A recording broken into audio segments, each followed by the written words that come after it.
नमस्कार साथियों, हम आशा करते हैं इस कोरोना के समय में जो भी भारत सरकार की गाइडलाइन है या आपके राज्य की गाइडलाइन है उसे आप फॉलो करते होंगे।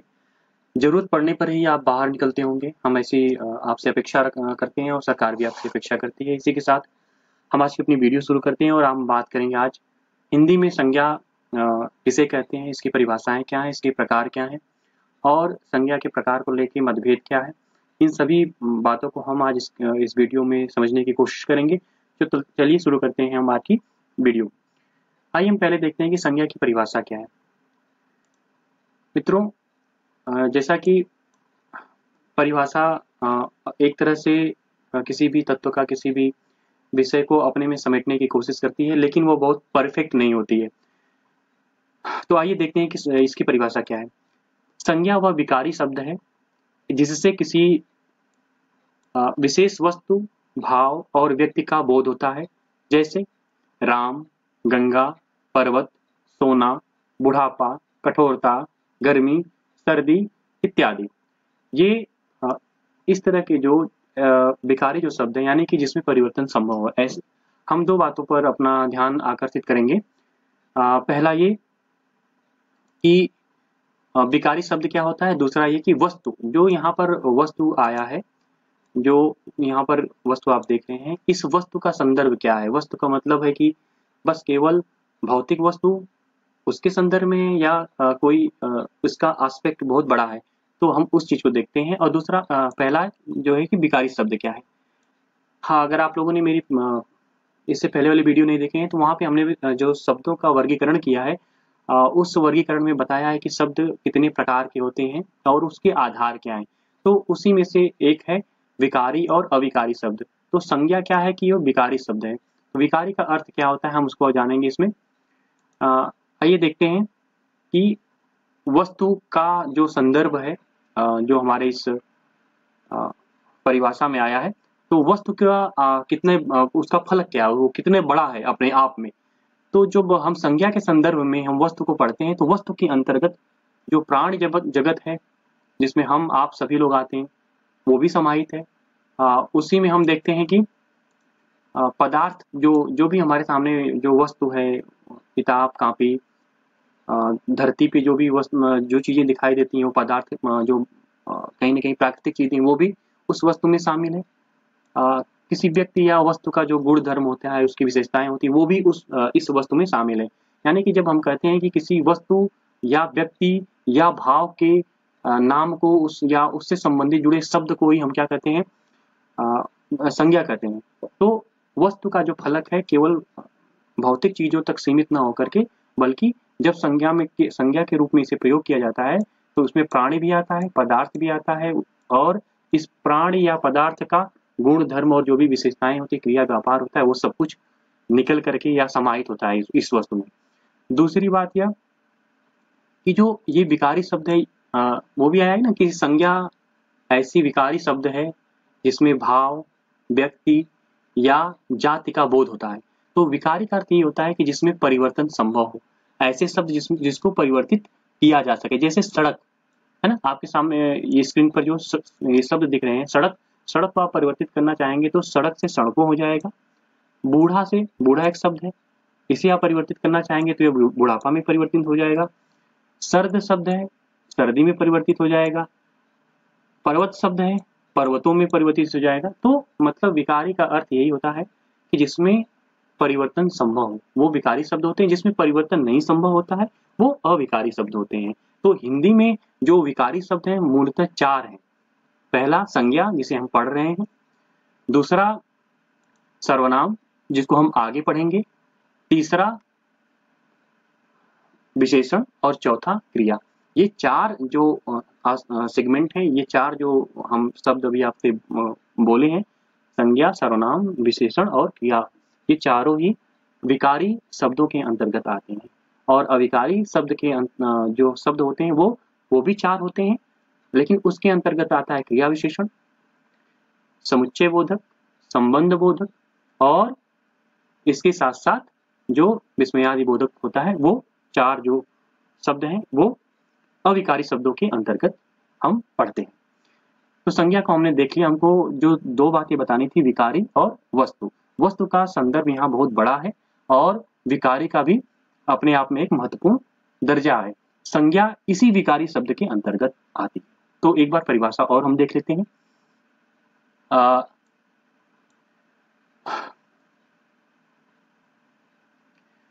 संज्ञा वह विकारी शब्द है जिससे किसी विशेष वस्तु अथवा भाव या व्यक्ति का बोध होता है। जैसे राम, राम एक व्यक्ति है, गंगा, गंगा एक व्यक्ति है, पर्वत, पर्वत एक व्यक्ति नहीं बल्कि जाति है, सोना एक जाति है या वो द्रव्यवाचक संज्ञा के रूप में आती है।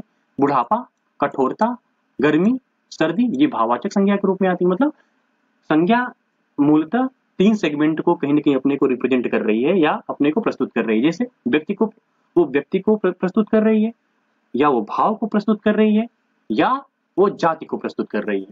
तो कुल मिलाकर के संज्ञा का जो मूल मोटा एरिया है वो व्यक्ति है, जाति है, भाव है। आइए हम आगे बढ़ते हैं और देखते हैं कि संज्ञा के प्रकार को लेकर के क्या विद्वानों में मतभेद है क्या। तो ऐसा माना जाता है, ऐसा मानने वाले हैं हमारे जो वैयाकरण है, वो लोग कहीं न कहीं सहमत नहीं है इस बात को लेकर के कि जो इसके प्रकार है वो एक है। तो हम बात करना चाहेंगे, पहले एनसीईआरटी के अनुसार हम देखना चाहेंगे आप लोगों के सामने कि एनसीईआरटी क्या मानती है। ठीक है, एनसीईआरटी जो है संज्ञा के प्रकार के विषय में कहती है कि ये तीन प्रकार का है। पहला कहती है व्यक्तिवाचक संज्ञा, दूसरा जातिवाचक संज्ञा और जो है तीसरा भाववाचक संज्ञा। यहाँ ठीक है, तीसरा भाववाचक संज्ञा। जबकि वहीं पर अगर आप आएंगे, हम जो कामता प्रसाद गुरु के अनुसार अगर हम देखना चाहें कि संज्ञा के प्रकार कितने हैं, तो वो मूलतः दो प्रकार माने हैं। कामता प्रसाद गुरु जो कि हिंदी के पाणिनि कहे जाते हैं, जो हमारे पहले व्याकरणविद हैं हिंदी के, उनके अनुसार अगर आप संज्ञा पढ़ेंगे तो इनके अनुसार संज्ञा के दो प्रकार है। एक तो कहते हैं कि ये पदार्थवाचक और दूसरा कहते हैं कि ये भाववाचक। यही दो प्रकार के ही हिंदी में संज्ञाएं हैं, इसके अलावा कोई संज्ञा नहीं है। लेकिन फिर भी बहुत से लोग जो व्याकरणविद और भी आगे हुए वो लोग कहें कि नहीं, कामता प्रसाद गुरु के अनुसार संज्ञा तीन है। एक व्यक्तिवाचक वो मानते हैं, एक जातिवाचक मानते हैं और एक भाववाचक मानते हैं। लेकिन यदि पूछ ले कि कामता प्रसाद गुरु के अनुसार संज्ञा कितनी है, तो दो है, पदार्थवाचक और भाववाचक। ऐसे ही यदि आप देखना चाहें तो वासुदेव नंदन प्रसाद के अनुसार, वासुदेव नंदन प्रसाद जो कि वर्तमान में जहाँ कहीं भी कोर्ट केस होता है किसी व्याकरण या किसी शब्द को लेकर के, तो प्रिफरेंसेबल जो बुक होती है वो कहीं न कहीं वासुदेव नंदन प्रसाद की होती है। तो वासुदेव नंदन प्रसाद के अनुसार संज्ञा कितनी है, तो इनके अनुसार संज्ञा के 5 भेद है। वासुदेव नंदन के अनुसार संज्ञा कितने भेद है? 5 भेद है। पहला, ये धर्म के अनुसार जो भाव, पहला ये लिखते हैं कि भाववाचक संज्ञा, लेकिन भाववाचक संज्ञा क्या है? ये धर्म की दृष्टि से है, गुण की दृष्टि से है, विशेषता की दृष्टि से है, क्रिया व्यापार की दृष्टि से है। ठीक है, तो ये क्या है? भाववाचक संज्ञा एक रखते हैं। फिर वस्तु की दृष्टिकोण से 4 और संज्ञाओं का ये जिक्र करते हैं। धर्म के अनुसार 1 और वस्तु के दृष्टिकोण से 4। तो वस्तु के दृष्टिकोण से आप देखना चाहेंगे तो यह वस्तु के दृष्टिकोण से ये रखे हैं व्यक्तिवाचक, व्यक्तिवाचक को वस्तु में रखे हैं, जातिवाचक को भी वस्तु के दृष्टिकोण में वो रखते हैं, समूहवाचक को भी इसी कैटेगरी में रखते हैं और द्रव्यवाचक को भी इसी कैटेगरी में रखते हैं। मतलब वस्तु की दृष्टि से संज्ञा के ये 4 भेद करते हैं, व्यक्तिवाचक, जातिवाचक, समूहवाचक और द्रव्यवाचक, जबकि एक जो है धर्म या गुण या विशेषता के अनुसार भाववाचक। तो कुल मिलाकर के वासुदेव नंदन के अनुसार संज्ञा के जो प्रकार है 5, और यहाँ पर हम देखना चाहें तो मूल रूप से संज्ञा को कामता प्रसाद गुरु ने 2 भागों में बांटा है, एक पदार्थवाचक के रूप में, दूसरा भाववाचक के रूप में। लेकिन मोटे तौर पे कहा जाए तो ये 3 मानते हैं। संज्ञा के कितने प्रकार मानते हैं कामता प्रसाद गुरु? 3। पहला क्या मानते हैं? व्यक्तिवाचक, दूसरा क्या मानते हैं? जातिवाचक, तीसरा क्या मानते हैं? भाववाचक। वहीं एनसीईआरटी क्या मानती है संज्ञा के प्रकार को लेकर के? वो कहती है संज्ञा के 3 प्रकार हैं। संज्ञा के कितने प्रकार मानती है एनसीईआरटी? 3। कौन कौन? व्यक्तिवाचक, जातिवाचक, भाववाचक। तो दोस्तों व्याकरणविदों के अनुसार बहुत से जो व्याकरण रहे हैं उनका बहुसंख्यक लोगों का यही मानना है कि संज्ञा का जो प्रकार है वो 5 ही है हिंदी में, जैसे अंग्रेजी में 5 है उसी तरह से हिंदी में ये भी एक्सेप्ट कर लिए हैं कि 5 है। तो आप कह सकते हो कि परीक्षा में यदि आपसे पूछी जाए कि संज्ञा कितने प्रकार है, 5 वहां पे मेंशन रहेगा तो आप वासुदेव नंदन प्रसाद के अनुसार 5 मानेगा। यदि वो किसी स्पेसिफिक रूप से किसी को पूछता है, कहता है एनसीईआरटी क्या मानती है या कामता प्रसाद गुरु क्या मानते हैं, तो उनके अनुसार 3-3 कर दीजिएगा। दोनों लोगों का मानना एक ही है ना, व्यक्तिवाचक, जातिवाचक और भाववाचक, ये एनसीईआरटी भी मानती है और कामता प्रसाद गुरु भी मानते हैं। अब आइए हम चलते हैं, देखते हैं कि जो ये 5 भाग है कहीं ना कहीं हमारा जो फोकस होगा वो किस पर होगा, वो फोकस होगा हमारा हम आगे जो पढ़ेंगे कि प्रकार में 5 प्रकार ही पढ़ेंगे, है ना। तो हम जो पढ़ेंगे वो 5 प्रकार, हमारा जो फोकस होगा वासुदेव नंदन प्रसाद के अनुसार। ठीक है, हम आगे बढ़ते हैं। सॉरी, यहाँ पर तो सामान्यतः जो संज्ञा के प्रकार, जो कि जैसा कि हम आपको ऊपर बताए हैं कि वासुदेव नंदन जो 5 प्रकार मानते हैं वही सब व्याकरणविद मानते हैं। तो हम भी हिंदी में जो संज्ञा के प्रकार पढ़ेंगे वो 5 प्रकार ही पढ़ेंगे। तो आइए देखते हैं वो 5 प्रकार क्या है, उसमें कौन कौन से शब्द आते हैं और एक दूसरे से वो भिन्न कैसे हैं। तो हम पहले जो हिंदी जो संज्ञा के प्रकार में जो पहला स्थान आता है वो व्यक्तिवाचक आता है ना। तो व्यक्तिवाचक संज्ञा किसे कहते हैं उसको हम जानते हैं। ठीक, तो व्यक्तिवाचक संज्ञा के अनुसार यानी कि प्रॉपर नाउन की जो परिभाषा है वो ये है, ऐसे शब्द जिससे किसी एक वस्तु या व्यक्ति का बोध हो। ध्यान दीजिएगा, जो फोकस कर रहा है वो फोकस कर रहा है कि एक वस्तु, क्या कह रहा है, एक वस्तु या एक व्यक्ति।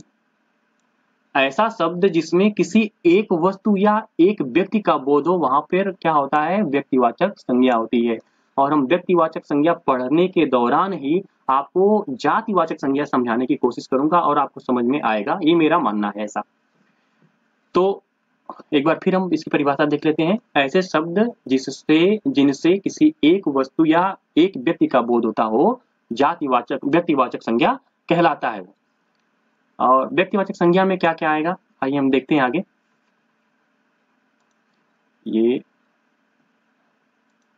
जैसे व्यक्तियों के नाम, है ना, जैसे सुरेश, महेश, सीता, गीता, और भी जो भी हम आपके बीच में जो नाम है लोगों का, वो नाम क्या है, व्यक्तिवाचक संज्ञा के अंतर्गत ही आएगा।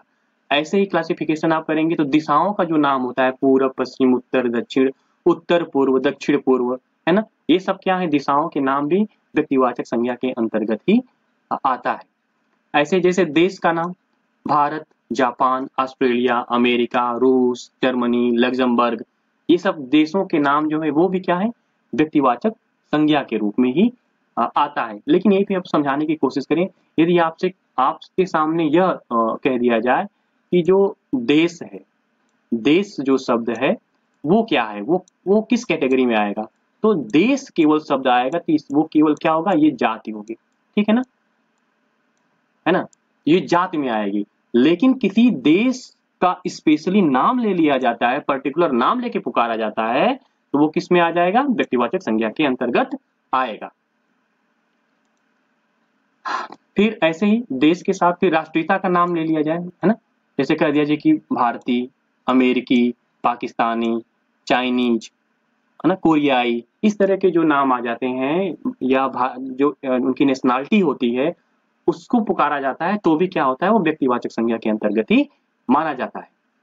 इसी के साथ साथ आगे आप देखेंगे जो समुद्रों के नाम होते हैं ना, स्पेसिफिक नाम होता है किसी समुद्र का, तो वो भी व्यक्तिवाचक संज्ञा के अंतर्गत ही रखा जाता है। जैसे लाल सागर, काला सागर, भूमध्य सागर, हिंद महासागर, प्रशांत महासागर, और भी जो अजोब सागर, है ना, इस तरह के जो भी सागर हैं वो या उनका पर्टिकुलर नाम है उन सागरों का, तो किस में आएंगे, व्यक्तिवाचक संज्ञा के अंतर्गत आएंगे। लेकिन यदि प्राकृतिक रूप के रूप में अगर हम देखें, कह दिया जाए कि समुद्र, तो समुद्र क्या है, समुद्र केवल बस केवल नाम समुद्र लिया जाए तो यहाँ पे जातिवाचक संज्ञा के अंतर्गत आएगी। समुद्र जातिवाचक संज्ञा है, लेकिन किसी पर स्पेसिफिक समुद्र का नाम हो, है ना, अकेले कोई नाम हो, तो उस समुद्र का नाम अगर ले लिया जाता है तो व्यक्तिवाचक संज्ञा के अंतर्गत आ जाता है। जैसे कहा गया कि समुद्र, बहुत से समुद्र इस दुनिया में है, तो समुद्र समुद्र हो गया तो जातिवाचक। लेकिन कह दिया जाए कि लाल सागर, है ना, या लाल समुद्र, या काला समुद्र, या भूमध्य समुद्र, हिंद महासागर, तो ये क्या है, व्यक्तिवाचक संज्ञा को इंडिविजुअल, काला सागर अकेले है इस दुनिया में, काला सागर और नहीं है कोई, लाल सागर अकेले है इस दुनिया में और कोई नहीं है ना, इसलिए क्या कह रहा है, तो ये व्यक्तिवाचक संज्ञा के अंतर्गत आएगी। लेकिन अगर समुद्र केवल कह दिया जाए तो जातिवाचक संज्ञा के अंतर्गत आएगा। ऐसे ही दोस्तों जब पर्वतों का नाम लिया जाता है, जैसे हिमालय, कंचनजंगा, मकालू, मंसालू, राकीज, एंडीज, है ना, इस तरह के जो भी पर्वतों के नाम है वो भी व्यक्तिवाचक संज्ञा के अंतर्गत ही आता है। लेकिन यदि पर्वत कह दिया जाए तो वो कहीं न कहीं जातिवाचक संज्ञा के अंतर्गत आएगी। पर्वत केवल नाम लिया जाए तो जातिवाचक संज्ञा, अगर पर्वत के अंतर्गत आने वाले अलग अलग नाम जैसे हिमालय, कंचनजंगा, ये सब क्या है, व्यक्तिवाचक संज्ञा के अंतर्गत आएगी। आगे बढ़ते हैं और भी देखते हैं व्यक्तिवाचक संज्ञा के अंतर्गत क्या क्या आएगी। ठीक, हमने देखा कि पर्वतों का नाम हो गया है। इसके बाद हम देखते हैं नदियों का नाम, है ना, नदी कहा जाए तो जातिवाचक संज्ञा, ठीक है, लेकिन कह दिया जाए कि गंगा नदी तो क्या हो जाएगा, व्यक्तिवाचक संज्ञा। नदी कहा जाए तो जातिवाचक संज्ञा, लेकिन नील नदी कह दिया जाए तो क्या हो जाएगा, वो व्यक्तिवाचक संज्ञा के अंतर्गत आ जाएगा। नदी कहा जाए तो जातिवाचक संज्ञा, लेकिन ब्रह्मपुत्र नदी कह दिया जाए तो व्यक्तिवाचक संज्ञा। ऐसे ही अमेजन व्यक्तिवाचक संज्ञा के अंतर्गत आएगी। ऐसे बहुत सी नदियां जो नाम है उनके नाम व्यक्तिवाचक संज्ञा के अंतर्गत हम पढ़ेंगे।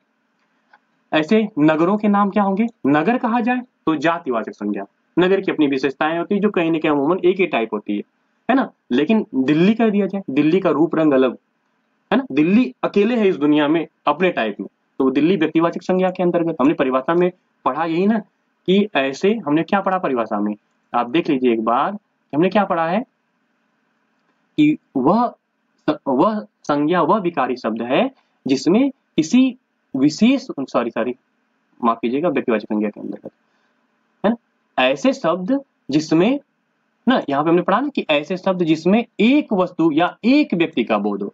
तो हमने जब हम नगरों के नाम पढ़ रहे हैं, तो नगरों के नाम जो पढ़ रहे हैं मेरे दोस्त, तो दिल्ली अकेली है, मुंबई अकेली है इस दुनिया में, चेन्नई अकेली है इस दुनिया में, कोलकाता अकेली है इस दुनिया, कोलकाता अकेला है, वाशिंगटन डीसी अकेला है, न्यूयॉर्क इस दुनिया में अकेला है ना, और कोई न्यूयॉर्क नहीं है, और कोई वाशिंगटन डीसी नहीं है, और दुबई कोई नहीं है ना, अबू धाबी कोई और नहीं है। तो एक तरह से क्या है, नगरों के नाम भी क्या है, व्यक्तिवाचक संज्ञा के अंतर्गत आएंगे, यानी कि प्रॉपर नाउन के अंतर्गत ही आएंगे। ऐसे ही हम आगे बढ़ते हैं, है ना, आगे बढ़ेंगे तो देखेंगे कि जो चौक, ठीक, ये जो चौक या रोड के नाम होता है वो भी व्यक्तिवाचक संज्ञा के अंतर्गत आता है। जैसे Chandni Chowk, Civil Line, Connaught Place, Gandhi Marg, Patel मार्ग, ये क्या है, एक तरह का व्यक्तिवाचक संज्ञा है। लेकिन रोड कहा जाए तो जातिवाचक संज्ञा होगा। ठीक, चौक कह दिया जाए तो जातिवाचक संज्ञा है, चौक एक जाति है ना, जो किसी शहर का मेन जगह होता है। सिविल लाइंस कहा जाए तो जातिवाचक संज्ञा है, क्योंकि हर शहर का अपना एक सिविल लाइंस होता है। लेकिन इलाहाबाद सिविल लाइंस कर दिया जाए, या प्रयागराज सिविल लाइंस कर दिया जाए, लखनऊ सिविल लाइंस कर दिया जाए, या कहीं और के सिविल लाइंस को स्पेसिफिक नाम दिया जाए, तो व्यक्तिवाचक संज्ञा हो जाए। जैसे चांदनी चौक, जैसे सिविल लाइंस भी, लेकिन यहाँ पे कोई स्पेशल नाम हो, प्रयागराज कह लिया जाए, है ना, तो क्या हो जाएगा, ये व्यक्तिवाचक संज्ञा के अंतर्गत ही आएगा। रोड, चौक के नाम भी व्यक्तिवाचक संज्ञा के अंतर्गत ही आते हैं। दूसरा, फिर इसी के साथ व्यक्तिवाचक में अगर हम पुस्तक या समाचार पत्रों के नाम जो पढ़ते हैं वो भी व्यक्तिवाचक संज्ञा के अंतर्गत ही आता है। जैसे रामचरितमानस, ठीक, जैसे गीता, जैसे गोदान, जैसे हंस, ये पुस्तकें हैं, क्या है, ये व्यक्तिवाचक संज्ञा के अंतर्गत ही आएंगी। गोदान दुनिया में कोई और गोदान नहीं है, गीता कोई दुनिया में और गीता नहीं है। लेकिन पुस्तक कहा जाए या समाचार पत्र कहा जाए तो जातिवाचक है। लेकिन इसी पुस्तक और समाचार पत्र का स्पेशल नाम ले लिया जाए तो व्यक्तिवाचक संज्ञा होगी। जैसे उदाहरण आपके सामने है। इसी तरह समाचार पत्रों के नाम मैं भूल गया था, जैसे द हिंदू व्यक्तिवाचक संज्ञा है, इकोनॉमिक्स टाइम्स व्यक्तिवाचक संज्ञा है, दैनिक जागरण व्यक्तिवाचक संज्ञा है, ठीक है। ऐसे ही पढ़ेंगे आप ऐतिहासिक युद्ध या घटना के नाम। तो ऐतिहासिक युद्ध भी होते हैं, तो दुनिया में वो युद्ध एक ही अकेला ही होगा वो, है ना। जैसे पानीपत की लड़ाई, दोबारा पानीपत की लड़ाई 1 2 3 करके हुई, है ना। पानीपत 1, पानीपत 2, पानीपत 3, लेकिन 1 2 3 में भी अंतर हो गया। वो जो एक लड़ा गया उसकी अपना रूप रंग अलग था 2 वाले से, है ना। ऐसे ही 9/11 जब अमेरिका में डिमोलाइज होता है उनकी बिल्डिंग और आतंकवादी हमला होता है, तो उसका नाम दे दिया गया उस घटना का 9/11। तो 9/11 दुनिया में अकेला हुआ, कहीं और नहीं हुआ। या भारत में 26/11 जब हुआ तो भी अपने टाइप में अकेला ही था, ठीक है। अक्टूबर क्रांति, नील विद्रोह, ये सब क्या है, ऐतिहासिक घटनाएं हैं जो कहीं ना कहीं व्यक्तिवाचक संज्ञा के अंतर्गत हमारे व्याकरणविद इसको रखे हैं। ऐसे ही दिन महीना का नाम भी व्यक्तिवाचक संज्ञा के अंतर्गत ही रखा जाता है। जैसे सोमवार दिन है, मंगलवार दिन है, जनवरी महीना है, ये भी क्या है, सब व्यक्तिवाचक संज्ञा के अंतर्गत ही आते हैं। जैसे बसंत, जैसे ज्येष्ठ, जैसे भाद्रपद, जैसे कार्तिक, ये सब क्या है, दिन महीने के नाम भी व्यक्तिवाचक संज्ञा के अंतर्गत ही आएंगे। हम आगे बढ़ते हैं दूसरे संज्ञा पे। व्यक्तिवाचक संज्ञा के बाद हम दूसरे संज्ञा पे चलते हैं, हाँ। और ये दूसरा संज्ञा है आपके सामने जातिवाचक संज्ञा, जिसे हम अंग्रेजी में क्या कहते हैं, कॉमन नाउन, ठीक। कॉमन नाउन, जैसे कुछ जातिवाचक संज्ञा को आप बहुत हद तक समझ गए होंगे जब हम व्यक्तिवाचक संज्ञा को पढ़ रहे थे। अब हम परिभाषा में थोड़ा सा अंतर देखने की कोशिश करेंगे व्यक्तिवाचक संज्ञा और जातिवाचक संज्ञा में। तो जहां व्यक्तिवाचक संज्ञा एक के लिए ज्यादा फोकस हो रहा था, इंडिविजुअलिटी के लिए ज्यादा फोकस हो रहा था, है ना, वहीं जातिवाचक संज्ञा अकेले का बोध नहीं कराएगा बल्कि पूरे जाति का बोध कराएगा, है ना। आइए परिभाषा को देखते हैं।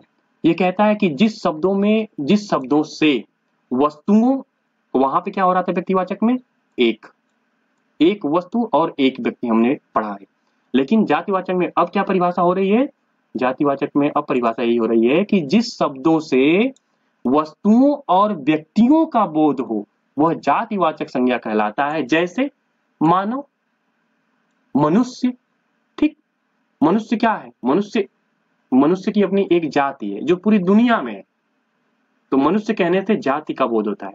ऐसे ही हम और भी उदाहरण देखते हैं, जैसे सगे संबंधी हमारे जो लोग हैं उनका अगर नाम लें तो वो भी जातिवाचक संज्ञा के अंतर्गत आएंगे। जैसे बहन भाई, माता पिता, चाचा, ठीक है। इस तरह के जो भी नाम हैं, जो भी हमारे संबंध हैं, पारिवारिक संबंध हैं, वो संबंध भी किसमें आते हैं, जातिवाचक संज्ञा के अंतर्गत आते हैं।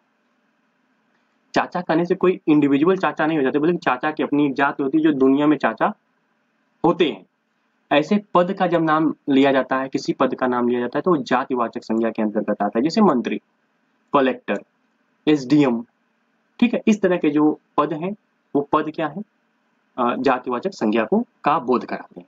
ऐसे ही जब कोई भी व्यवसाय हो दुनिया में, उस व्यवसाय के अगर हम नाम लें या उस पेशे का हम नाम लें तो वो भी जातिवाचक संज्ञा के अंतर्गत ही आती है। जैसे वकील, जैसे जज, जैसे प्रोफेसर, जैसे साहूकार, जैसे नाई, जैसे लोहार, ये क्या है, ये जातिवाचक संज्ञा के अंतर्गत, ये व्यवसाय है इनका। व्यवसायों के अंतर्गत भी जो भी व्यवसाय होता है, वो जो भी यह सर्विस हम प्रोवाइडर होता है, वो एक तरह से जातिवाचक संज्ञा के अंतर्गत ही आता है।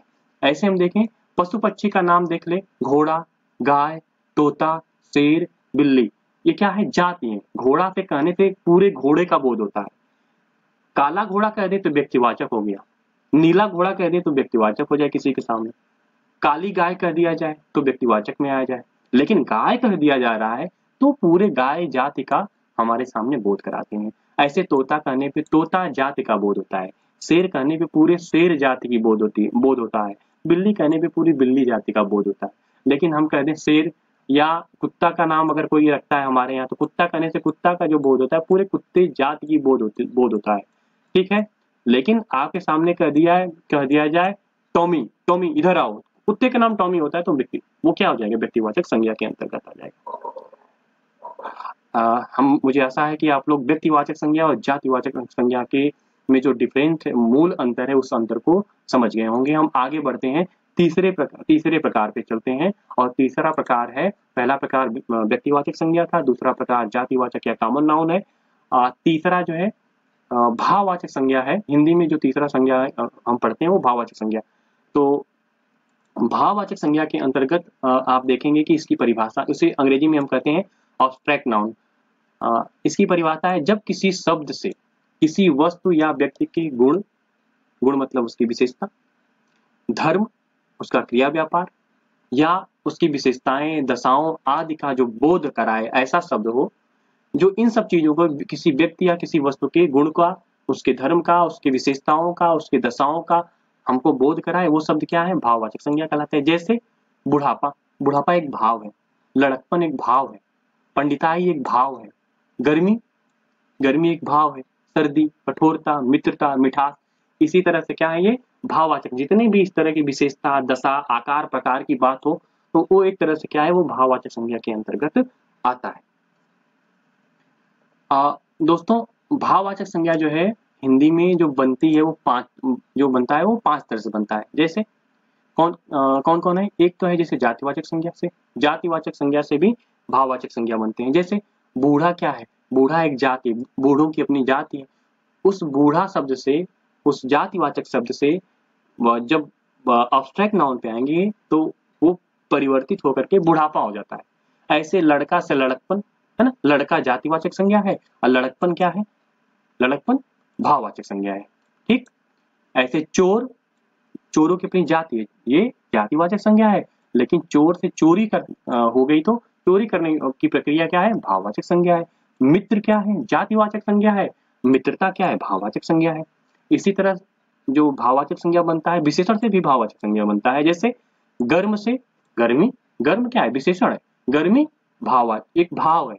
सर्द क्या है? विशेषण है ना? और सर्दी, जैसे सर्द क्या?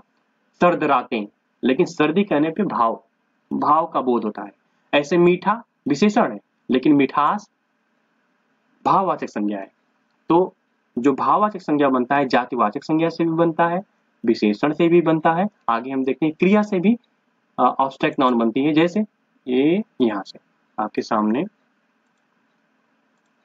आप देख रहे होंगे, आपके सामने ये है। क्रिया से भी भाववाचक संज्ञा बनता है। जैसे घबराना, ना लगा है किसी मूल शब्द या धातु में, जब हम लास्ट में उसके ना जोड़ देते हैं तो वो क्रिया बन जाता है। जैसे घबराना, तो ना लगा है तो क्रिया है, घबराना से घबराहट, घबराहट भाववाचक संज्ञा है लेकिन घबराना क्रिया है। ऐसे ही मारना क्रिया है लेकिन मार भाववाचक संज्ञा है। ऐसे ही जो भाववाचक संज्ञा बनते हैं सर्वनाम से भी बनता है। अपना, सर्वनाम, अपनापन एक भाव है। निज सर्वनाम है लेकिन निजत्व क्या है? भाववाचक संज्ञा है। ऐसे अव्यय से भी भाववाचक संज्ञा बनता है। जैसे अव्यय, दूर, अव्यय का अर्थ होता है जिसमें जिसका व्यय न हो, जिसका कोई क्षय न हो। ठीक है, दूर कहने से बहुत दूरी का मतलब दूर कहने से एक डिस्टेंस का बोध होता है ना, लेकिन दूर से जब दूरी होती है ना, एहसास होता है ये। ठीक, मतलब भाव होता है। दूर है अव्यय है और दूरी भाववाचक संज्ञा है। समीप अव्यय है लेकिन सामीप्य भाववाचक संज्ञा है। इस तरह से आपने देखा या हम लोगों ने देखा कि जो एब्स्ट्रैक्ट नाउन है या भाववाचक संज्ञा है वो 5 तरह से भी बनता है। ये भाववाचक संज्ञा ले दे के 5 तरह से बनता है हिंदी में। जैसा आप लोगों ने देखा कि जातिवाचक संज्ञा से बनता है, विशेषण से भी ये बनता है, क्रिया से भी बनता है ना, सर्वनाम से भी बनता है, अव्यय से भी बनता है।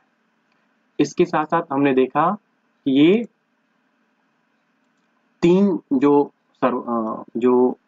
संज्ञा है वो संज्ञा 3 हमने पढ़ लिया। पहला पढ़ा हमने व्यक्तिवाचक संज्ञा पढ़ा, दूसरा हमने जातिवाचक संज्ञा पढ़ा, तीसरा हमने भाववाचक संज्ञा पढ़ा, है ना, तीसरा हमने भाववाचक संज्ञा पढ़ा।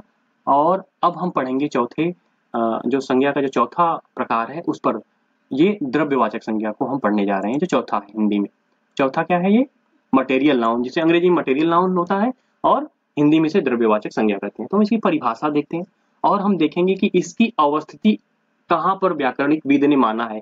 दरअसल ये कोई इसका कोई पर्टिकुलर अस्तित्व नहीं है, बल्कि ये किसी न किसी में जुड़ा है। तो हम ये भी देखेंगे कि ये आखिर किस संज्ञा से इसका जुड़ाव है। तो परिभाषा पहले देखते हैं।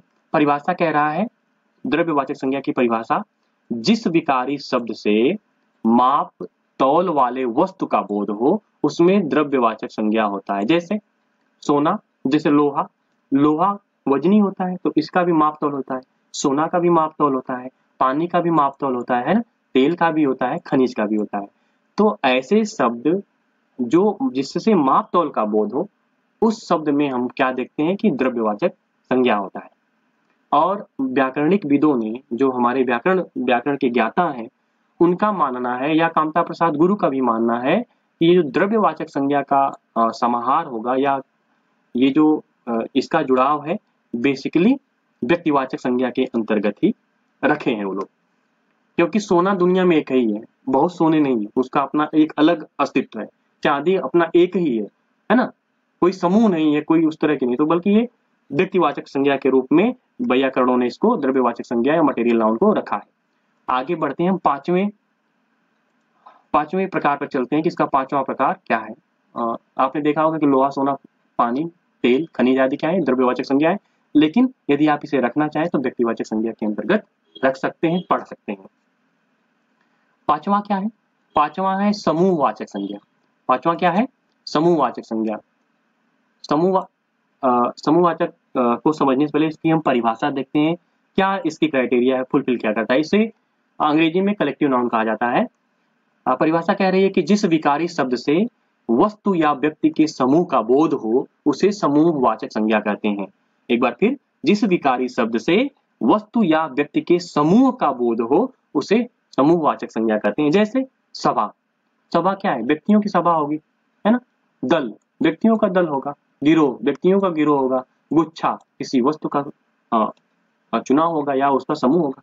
तो सभा, दल, गिरोह, गुच्छा क्या है? एक तरह से समूहवाचक संज्ञा को रिप्रेजेंट करता है या उसको प्रस्तुत करता है। लेकिन दोस्तों, व्याकरणविदों ने इस समूहवाचक संज्ञा को जातिवाचक संज्ञा के अंतर्गत मर्ज कर दिया है, उसको समाहित किया है उसमें। तो इसीलिए जब हम कामता प्रसाद गुरु को देख रहे थे शुरू में, या एनसीईआरटी वाले हिस्से को हम देख रहे थे, तो एनसीईआरटी कहीं ना कहीं तीन ही नाउन को माना है, तीन ही संज्ञा माना है। तो वो लोग इसलिए माने हैं क्योंकि ये जो समूहवाचक संज्ञा है और जो ऑब्स्ट्रैक्ट नाउन है, ये द्रव्यवाचक संज्ञा है, इसको जो है कहीं ना कहीं इसे व्यक्तिवाचक में रख दिया और समूहवाचक को जाति में रख दिया। इसलिए ये दोनों निकल जाते हैं और समाहित हो जाते हैं व्यक्तिवाचक और जातिवाचक में क्रमशः। तो तीन ही संज्ञा मूलतः हम देख रहे हैं, हम अपन कामता प्रसाद गुरु के अनुसार और एनसीईआरटी के अनुसार। जबकि बहुत से जो अधिकांश व्याकरणविद हैं कहते हैं नहीं, अंग्रेजी की तरह ही यह भी, इसके भी 5 ही प्रकार हैं हिंदी में। तो आज के लिए बस इतना ही। अगली वीडियो में हम फिर मिलेंगे किसी नए टॉपिक के साथ। जहाँ तक जो टॉपिक का सवाल है, तो जो टॉपिक होगी वो कहीं ना कहीं संज्ञा के बाद हम दूसरा जो विकारी शब्द है सर्वनाम, हम उस पर बात करेंगे। तब तक के लिए नमस्कार।